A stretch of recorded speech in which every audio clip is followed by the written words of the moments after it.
ভাগ আছিল এই সাংস্কৃতিক অনুষ্ঠানৰ লগত ৰাখি আমাৰ পৰম্পৰা চলি আহিছে। গছে মানুহে জীয়াই থকাৰ যি সংকল্প আছে, গতিকে গছ থাকিলেহে মানুহ থাকিব।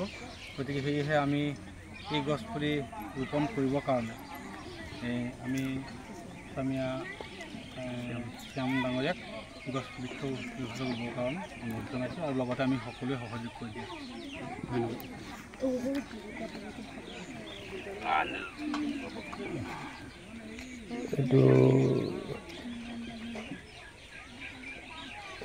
এইটো মানিক ধৰিব লাগিব দেই গছজোপা। ৰবিদাস কি বুলি কয় এইটো, মানিক নে কি বুলি কয়, মজা নেকি? মাল হ'ব এইটো মাল ধৰিব লাগিব লাখ টকা। বাকী সকলো দিয়ক অলপ অলপ দিয়া হ'ল ন, মাটি ভালকৈ চলাই দিম। গাঁতটো পুৰাই দিয়া।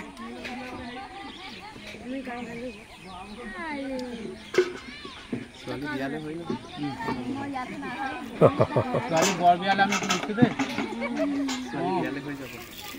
15 বছৰ পিছতহে বিয়াটো হ'ব লাগিব। নহ'লে বালক বিয়াত পৰি যাবতো। 15 বছৰ আগতে ভাবিব সময় নাই, মই গাভৰু হৈয়ে আছোঁ। সাংস্কৃতিক প্ৰেমী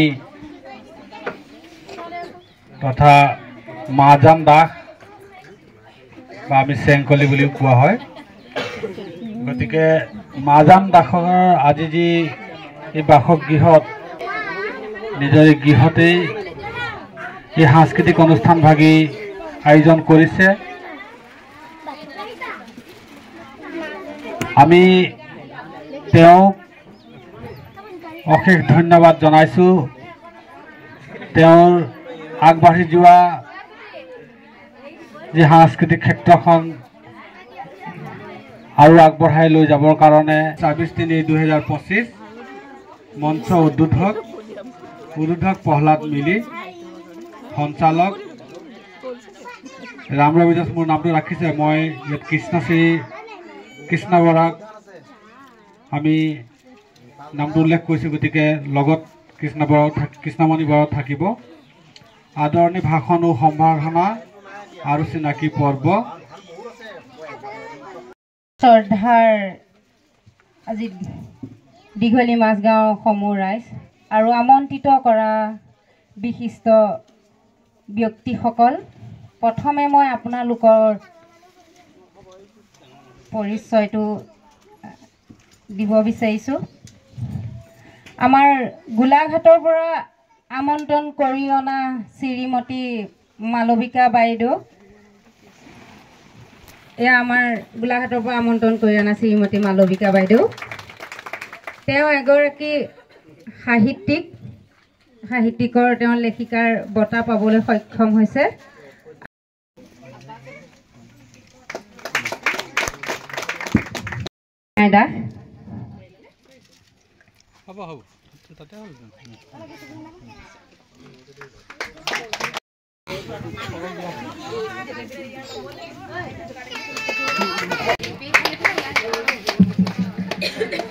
আৰু আমাৰ স্থানীয় কবি সাহিত্যিক আমাৰ খগেন দাস,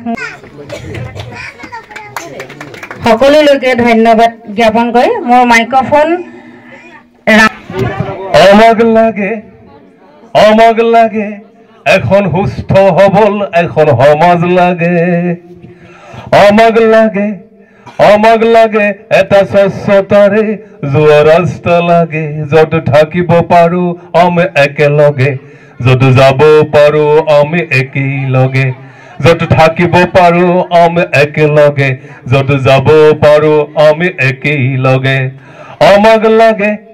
আমাক লাগে এনে এখন সমাজ লাগে।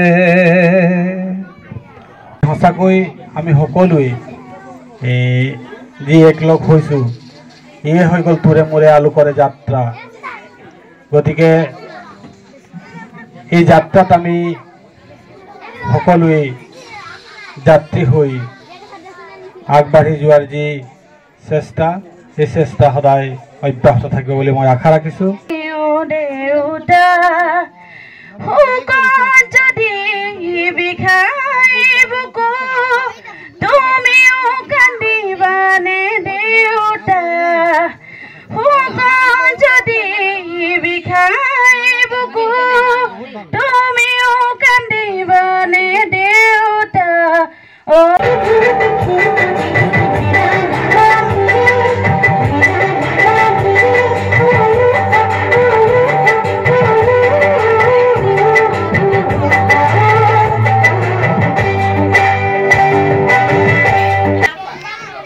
প্ৰথমতে মই মহাজন দাসৰ এই প্ৰচেষ্টাক শলাগ লৈছোঁ।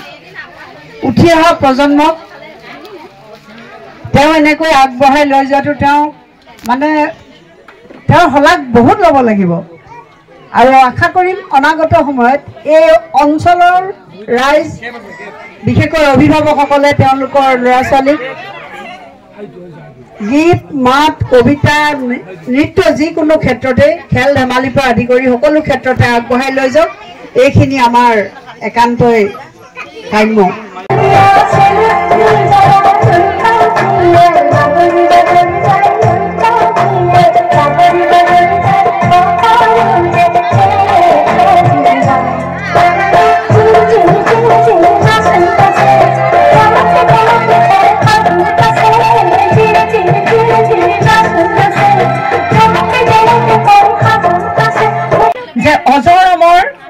আমাৰ বিষ্ণু ৰাভাৰ মানে ডক্টৰ বীৰেন্দ্ৰ কুমাৰ ভট্টাচাৰ্যই এইটো অজৰমৰ কবিতা চবেই আবৃত্তি কৰে।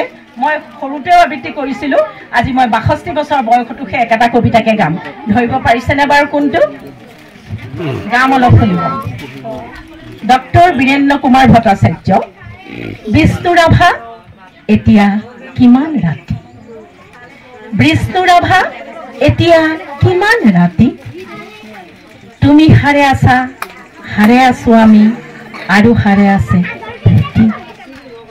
বিহুৰ তলিত চিফুং বাহিৰ কৰুণ ফুল, বড়ো গাভৰুৰ নাচোনৰ তাল ভাঙে, জনতাৰ চকু চকুৰ পানীৰে ফুল, মাজ নিশা কোনে ৰাজ আলিয়ে দি আক্ষেপ কৰি যায়, বিষ্ণু ৰাভা আজি নাই। নিজাম চেলত তুমি হাৰে আছে ক্ৰূৰ ইটাৰ দেওয়াল, বন্দী তোমাৰ কণ্ঠৰ সুৰ নাচোনৰ লয়লা।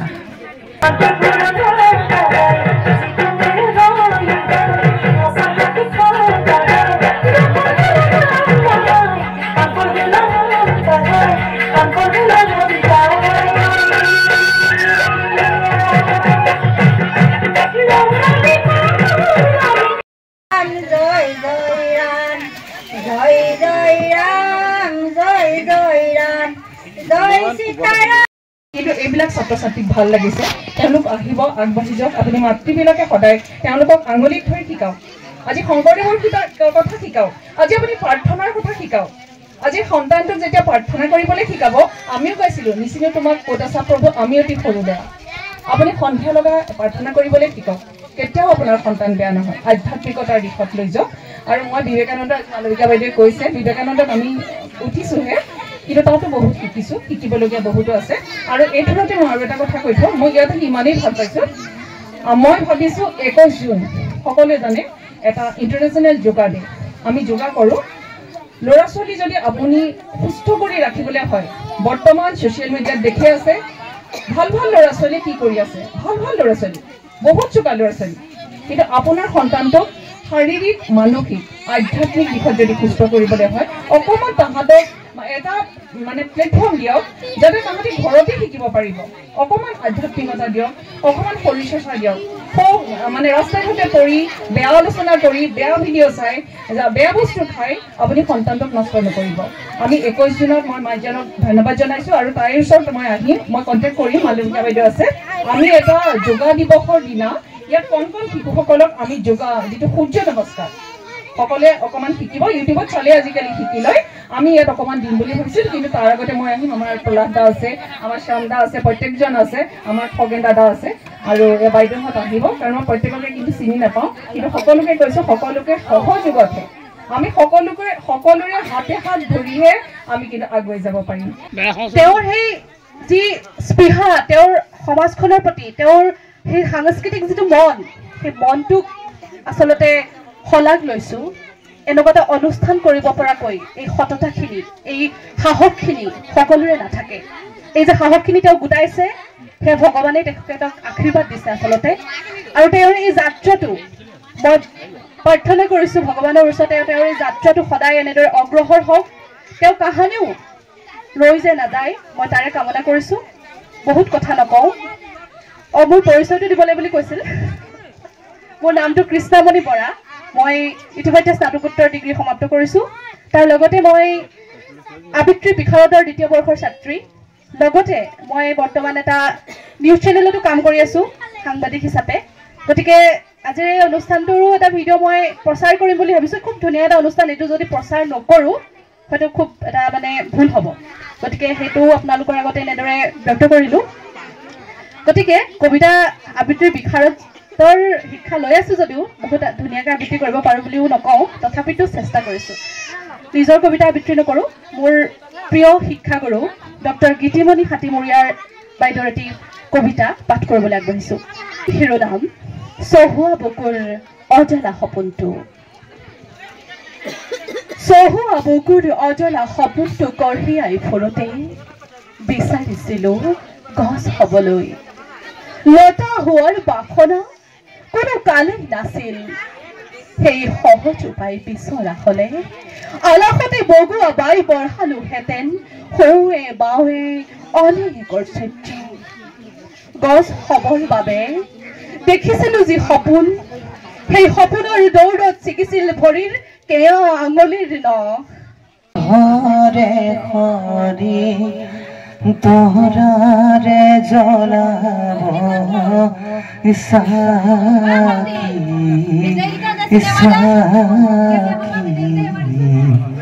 তোৰাৰে জ্বলাব ইছাকি নমস্কাৰ মোৰ নাম শ্ৰী খগেন বৰা মই ইয়াত গীত দুটি পৰিৱেশন কৰিব লৈছো তাত যদি কিবা ভুল ভ্ৰান্তি হয় আপোনালোকে ক্ষমা কৰিব মানুহৰ ঘৰেৰে শুনাব খুজিছো সময় আৰু সমন্বয়ৰ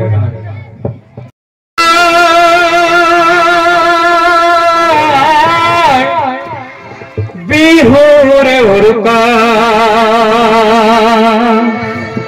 মনহৰুঙা বিহুখন কেনেকৈ পাতো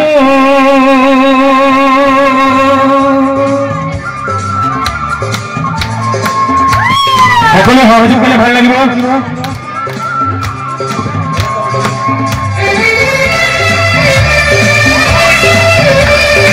সকলো একেলগে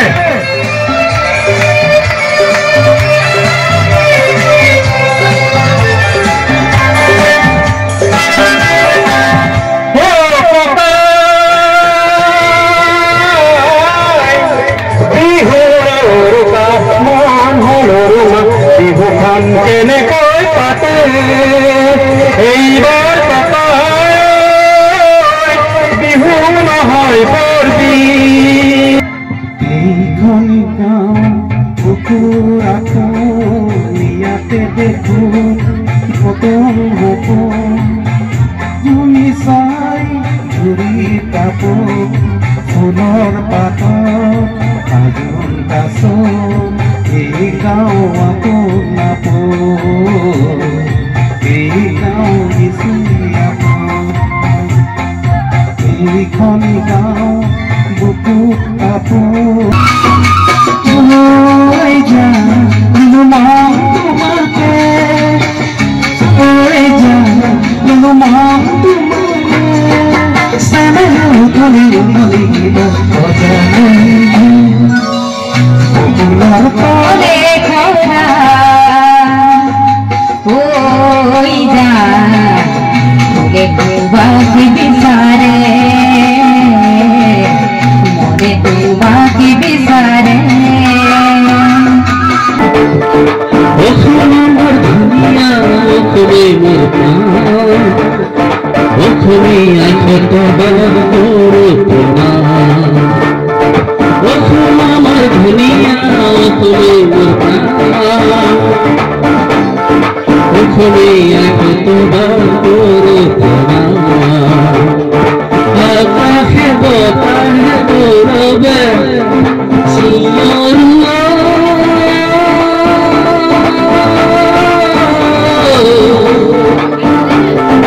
অসম আমাৰ হুনৰ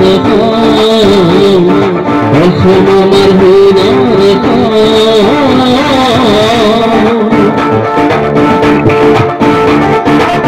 ভাৰত মাতা জি আপোনাৰ চেনেহ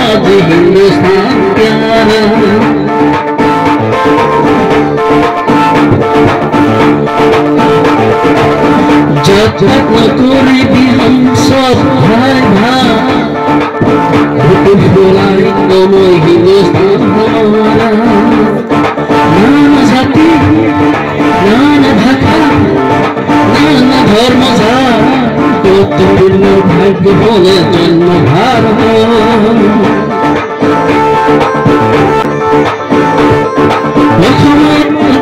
ভূমি ভারতে মোৰ পৰিচয়